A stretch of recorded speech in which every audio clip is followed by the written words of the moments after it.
Hola, ¿cómo están? Vamos a introducir un nuevo tema correspondiente a la historia de Roma. En este caso vamos a tratar de dar algunas pistas, algunas cuestiones referidas en torno a la situación de la conformación del sistema esclavista o el debate que hay en torno al uso de ese término en el mundo romano, y para ello hay que tratar de pensar este tema de forma vinculada, articulada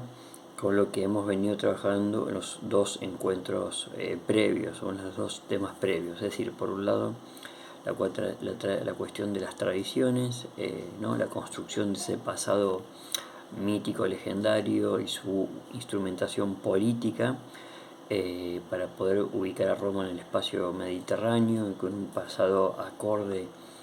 a las tradiciones de las civilizaciones del mundo helénico y del Mediterráneo en general. Por otro lado, cómo en ese mismo escenario de tradiciones se inserta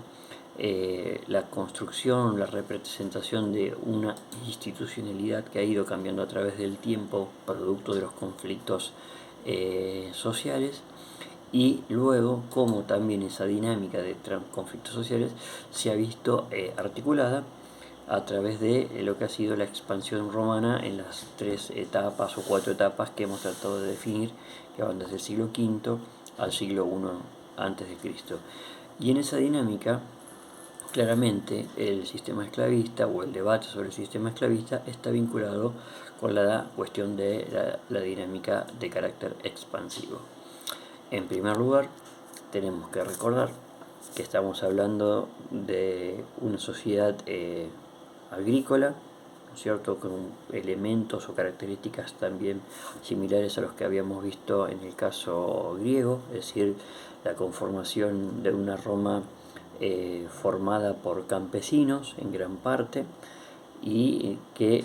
a diferencia de lo que pasaba en Grecia, con un sector dominante que hemos conocido como patricios, y que por supuesto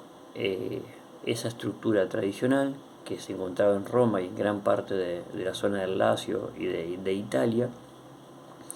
producto de lo que es la expansión político-militar que Roma ya inicia desde el siglo V, progresivamente va a traer un impacto muy fuerte al interior de la ciudad. Es decir, el primer elemento que podríamos destacar es un proceso de desestructuración de ese campesino que se mantiene durante muchísimo tiempo o comienza a mantenerse bastante tiempo fuera de su ámbito laboral, de su hogar, producto de las campañas militares que se van haciendo más frecuentes y más sostenidas en el tiempo, y puede llegar a encontrarse con la situación de tener que quedar endeudado y perder sus tierras. Mientras se comienza a dar esa dinámica en lo que es el área de Roma, también podemos asociar a esto que en la dinámica de conquista que se va a ir dando, nos encontramos con que todo el área de la zona central de Italia y la zona de Sicilia van a quedar paulatinamente, producto de estas conquistas, bajo la conformación de, no sé si tal vez sea correcto el término para el periodo histórico, pero latifundistas o terratenientes, que van a controlar un importante territorio en las zonas. Por supuesto, estamos hablando de extensiones de tierras mucho más amplias que las que veíamos para la experiencia política griega. Y esto es un debate que no va a estar terminado, pero se podría pensar que en torno a la transición del siglo III y II, es decir, en el marco de las guerras púnicas por un lado y por otro lado del proceso de expansión militar hacia el Mediterráneo oriental y la guerra con las monarquías helenísticas, la guerra comienza a producir mano de obra esclava, es decir, estamos hablando de cautivos que vienen a Italia. Volvemos a utilizar esta categoría del esclavo mercancía que estaba presente para el mundo griego, pero lo estamos planteando en una escala mucho más amplia, y entonces en estas áreas de Italia que mencionábamos antes comienza a conformarse un nuevo modelo productivo, que es el de la villa esclavista, es decir, en donde el dueño de esas tierras, el terrateniente, como dije antes, si se puede usar el término, se encuentra residiendo en Roma, en un espacio claramente de carácter urbano, y que por su parte tiene estos territorios en donde comienza a realizarse un tipo de producción de la tierra que está más orientada hacia el comercio mediterráneo a través de la vid, ¿no es cierto? Principalmente los olivares, los viñedos, y que son tareas de organización y de producción que inicialmente llevan mucho más tiempo de preparación que las que podían llevarlas desde las formas tradicionales del campesinado. Entonces, con esto queremos decir que el proceso de conquistas está llevando por el lado de lo que es la estructura tradicional de Roma a una reestructuración de su sociedad. Esto va a tener conflictos sociales, migraciones importantes de campesinos desplazados hacia la ciudad, y por otro lado, en la dinámica de la conquista de la región itálica y el ingreso de esclavos producto de las guerras permanentes,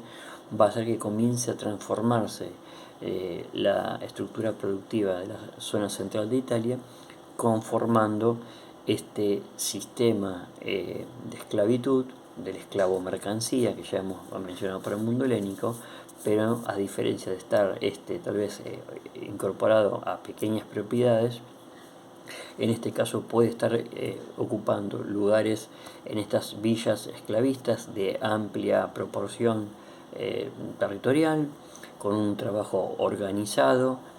a través de capataz y toda una estructura productiva medianamente planificada, pero también puede ocupar un lugar en talleres u otro tipo de espacios de artesanos en lo que correspondería al ámbito urbano de las ciudades que empiezan a conformar la expansiva República Romana. Entonces, claramente la asociación de conquista, guerra, expansión viene ligada a la estructura de la discusión del sistema esclavista. Ahora bien, este modelo que tuvo cierta arraigo en el área helénica y que ahora se afianza en una escala mucho mayor en el ámbito itálico del orbe romano, no es el sistema productivo ampliado de todo el espacio mediterráneo que va a conquistar Roma y controlar, sino que se lo podría pensar como el modo dominante de producción a través del cual, a medida que Roma se expanda militarmente, va a organizar a otras poblaciones que, como pueden ser las de Egipto u de otras áreas, funcionan con formas de trabajo más tradicionales, en donde por supuesto son de carácter campesino, pero que se articulan en torno a formas comunitarias más antiguas, ¿no es cierto? Y otro tipo de mecanismos de redistribución y de tributación. Entonces, teniendo en cuenta esto, y vuelvo a repetir que este es un fenómeno más concentrado en el área itálica, que es la principal área que controla Roma en su inicio de este proceso de conquista hacia el siglo III, que se afianza con el siglo II, nos lleva a pensar en un segundo fenómeno. Esto ha permitido el enriquecimiento de un sector importante que gobierna sobre Roma, ¿no es cierto?, que hemos a veces llamado como los patricios, las nobilitas, o uno podría pensar como un sector aristocrático dominante en la ciudad, principalmente en el espacio urbano de Roma, y lleva también a un hecho que tampoco se da en el mundo helénico, pero que hay que tener en cuenta acá, que es la alta concentración de mano de obra esclava en este tipo de estructuras. Va a habilitar algo que en el mundo helénico, salvando alguna excepción, fue inédito, que es la organización por parte de los esclavos y el consecuente ciclo de revueltas que comienzan a darse en torno a la última parte del siglo II a.C. y que se encuentran principalmente atestiguados en los textos de Diodoro Sículo. Es decir, ese ciclo de revueltas, donde tal vez la más famosa es la rebelión de Espartaco, nos muestra otro de los elementos de cómo esta transformación de la estructura tradicional campesina también en torno a la cuestión de la esclavitud, impacta como otra de las variables que son parte de la crisis de la etapa final de la República. En ese contexto de crisis y de revueltas, que finalmente van a ser aplastadas, y en donde también se abre un debate que no nos vamos a meter, los esclavos no tienen un horizonte emancipatorio muy claro sobre cuál es el destino que tienen que tener luego de la destrucción de su condición de esclavitud, luego de haberse fugado. También vemos que en este marco se produce una reforma de los Gracos, que luego vamos a retomar, en donde también está presente la idea de poder reconstruir en este proceso expansivo que hace Roma la repartición de tierras para poder reconformar y restituir ese modelo campesino que había sido disuelto. Vale la aclaración como último elemento para tener en cuenta. Hoy en día no se habla, o al menos se pone en discusión, el concepto de modo de producción esclavista. Tal vez podemos hablar de una forma, un sistema productivo concentrado en la región de Italia, que ocupa un lugar dominante para el sector del poder político y que se hace extensivo, por lo tanto, a otras áreas del Mediterráneo bajo el control de Roma que tienen otras formas productivas. Y como última instancia, tratar de pensar este elemento como una de las variables que conforman la reestructuración de esa república que va a devenir en lo que va a ser el imperio, y en donde los valores tradicionales de esa Italia sentada en una base idílica y agraria van a entrar en crisis. Les mando un abrazo.